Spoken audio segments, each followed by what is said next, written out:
Most Sabbath keepers stop at not going to work. Scripture commands 7 other things, and if any of them feels like a burden, the problem is not the Sabbath. The problem is what you added to it. This is the practical manual.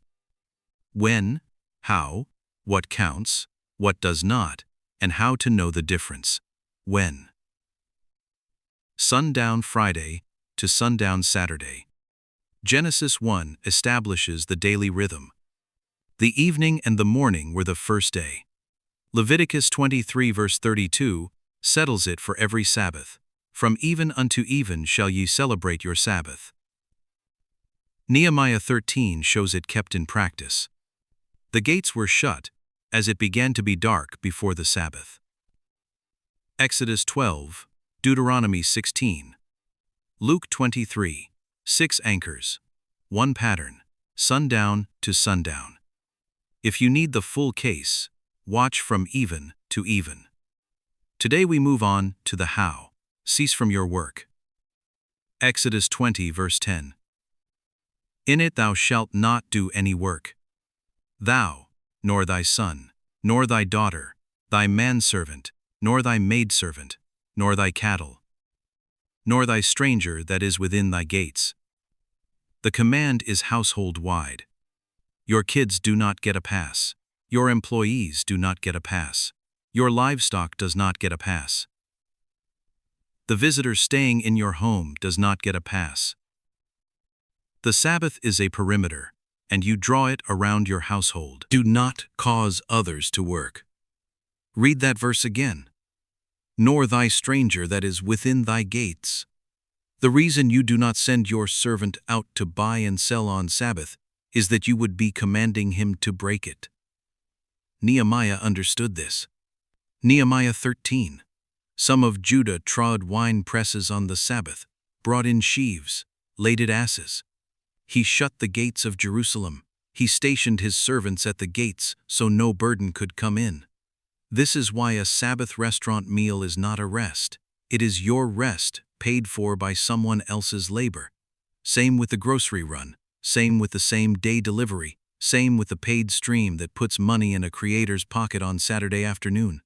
You did not work. You commanded someone else to work for your benefit. And Nehemiah did not stop at shutting the gates. He saw the merchants and sellers of all kind of ware lodging outside the wall, camping just beyond the gate, waiting for the Sabbath to end so they could sell at first light. The day was protected. The loophole was alive and well. Nehemiah testified against them.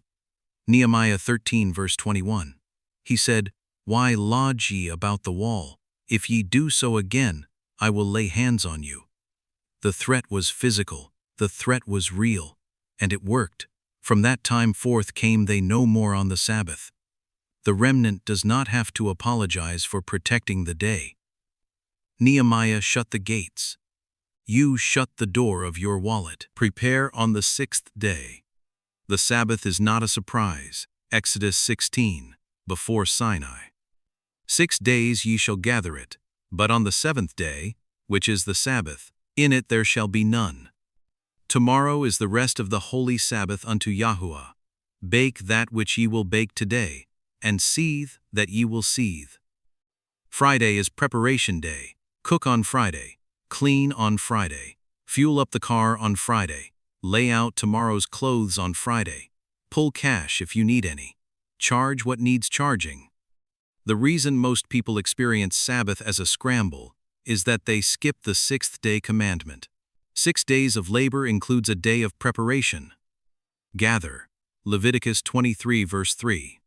The 7th day is the Sabbath of rest and holy convocation.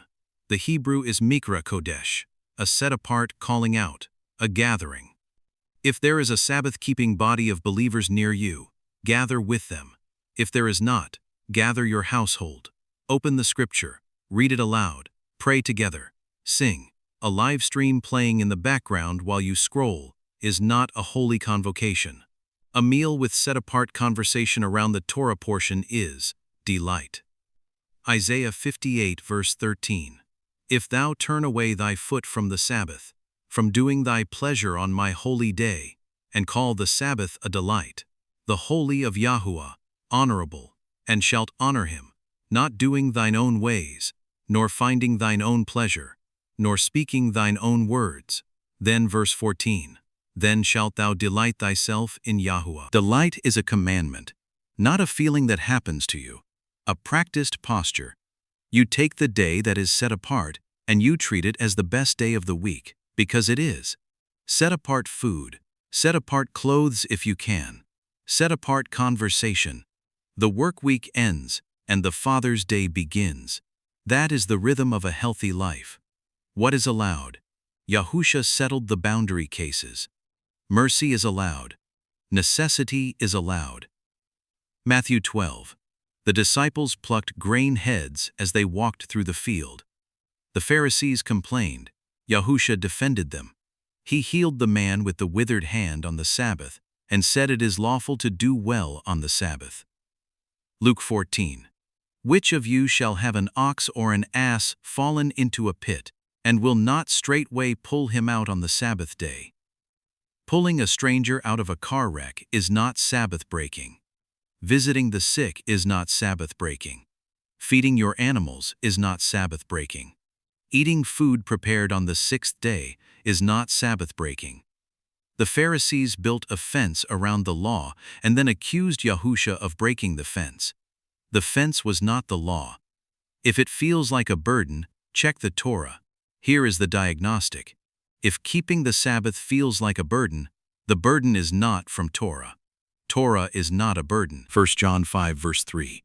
For this is the love of Elohim, that we keep his commandments, and his commandments are not grievous. Deuteronomy 30 verse 11. This commandment, which I command thee this day, it is not hidden from thee, neither is it far off. Matthew 11 verse 30. My yoke is easy, and my burden is light. Yahusha said that about his yoke, which is his Father's Torah, rightly understood. So when the day arrives and it feels heavy, ask two questions. 1. Did I add something Torah did not command? That is the Pharisee error. Matthew 23 verse 4.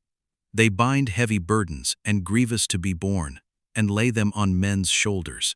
Yahusha never carried the Pharisees' yoke. Neither should you. 2. Did I skip preparation, skip gathering, skip delight, and now I am sitting in an empty house, resenting a day I never set up to enjoy? That is the omission error. The day did not fail you. You skipped the structure.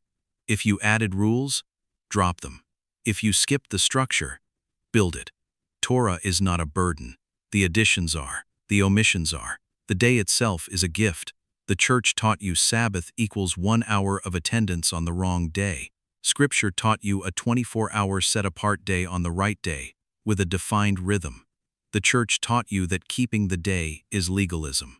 Yahusha said his commandments are not grievous. Two sources of burden: Sunday church on the wrong day, and Pharisaic additions on the right day. Drop both. Pick up the actual Sabbath. Exodus 31. Verily my Sabbaths ye shall keep, for it is a sign between me and you throughout your generations, that ye may know that I am Yahuwah that doth sanctify you. The children of Israel shall keep the Sabbath, to observe the Sabbath throughout their generations, for a perpetual covenant. It is a sign between me and the children of Israel forever. A sign throughout your generations, forever. The Sabbath is not Jewish. Yahusha said it was made for man. Mark 2 verse 27. It was instituted at creation, before there was an Israelite. It is the sign that distinguishes the people of Yahuwah from the people of the world. Revelation 14 verse 12. Here are they that keep the commandments of Elohim and the faith of Yahusha. The Sabbath is one of those commandments. Next Friday at sundown, which day will you stand on? If it is Yahuwah's day, prepare for it on the sixth day. Gather on it. Cease from your work and your households. Do not send anyone out into the marketplace on your behalf. Delight in it. Welcome the stranger. Feed the sick.